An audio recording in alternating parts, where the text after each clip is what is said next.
Béni sois-tu, mon Dieu, mon roi. Merci, Seigneur, pour ce moment que tu permets. Nous te rendons toute la grâce pour cette journée. C'est une bénédiction, c'est une faveur, c'est une opportunité, c'est une épreuve. Et Seigneur, nous bénissons ton nom parce que tu nous donnes d'avoir part à ce moment. Dieu Tout-Puissant, nous prions que tu nous aides à achever cette journée de la meilleure des manières. Mais pour que cela soit, il faille que nous puissions entamer cette journée dans ta présence. C'est la raison pour laquelle je prie que ce matin, tu viennes parler à plus d'une personne à travers ta parole.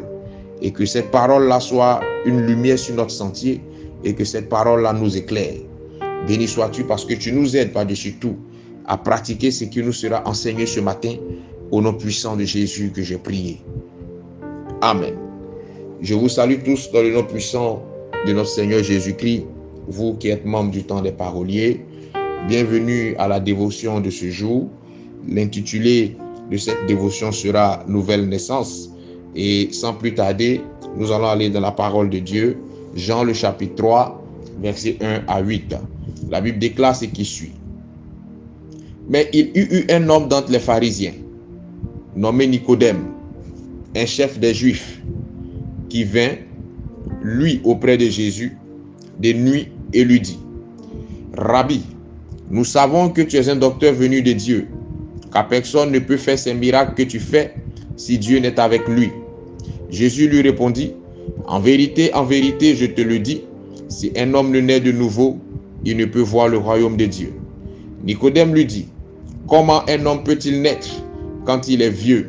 Peut-il rentrer dans le sein de sa mère et naître à nouveau? » Jésus lui répondit, « En vérité, je te le dis, si un homme ne naît d'eau et d'esprit, il ne peut entrer dans le royaume de Dieu. Ce qui est né de la chair est chair, et ce qui est né de l'esprit est esprit. Ne t'étonne pas de ce que je t'ai dit, il faut que vous naissiez de nouveau. Le vent souffle où il veut, et tu entends le bruit, mais tu ne sais d'où il vient ni où il va. Il en est ainsi de tout homme qui est né de l'esprit. » Amen, amen, amen. Ce passage-là est très profond. Ce passage est rempli de vérités bibliques et spirituelles. Ce passage est instructif. Vois-tu, lorsque la Bible parle de naître de nouveau ou de nouvelle naissance, elle fait d'abord allusion à la conversion véritable, à la conversion authentique et non au baptême d'eau.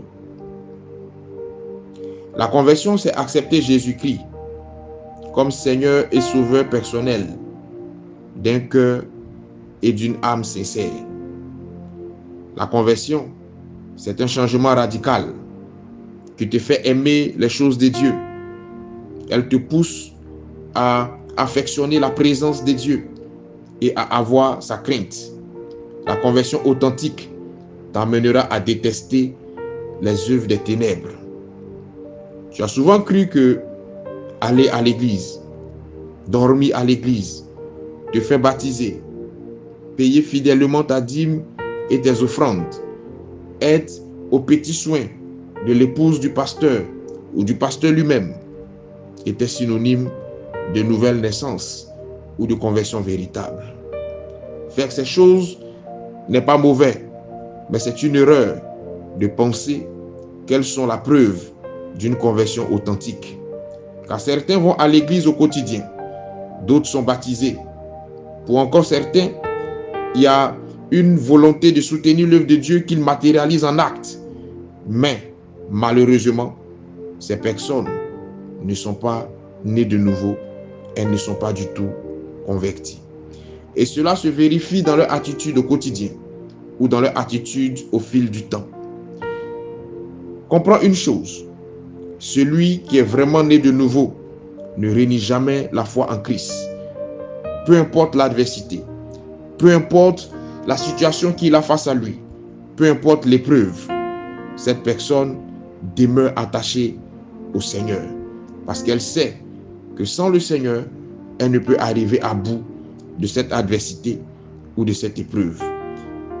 Cette personne également n'est nullement influencée ou influençable par les choses de ce monde lorsqu'elle est convertie réellement. Cette personne dépend entièrement et est entièrement conduite par le Saint-Esprit. La nouvelle naissance ne se revendique pas. La nouvelle naissance ne se réclame pas. La nouvelle naissance n'est pas un slogan qu'il faut arborer sur un t-shirt à tous les carrefours. La nouvelle naissance se constate au quotidien par ton attitude, par ton humilité, par ta capacité à faire voir la Bible dans ton comportement tous les jours. Car on reconnaît l'arbre par son fruit, dit les Saintes Écritures.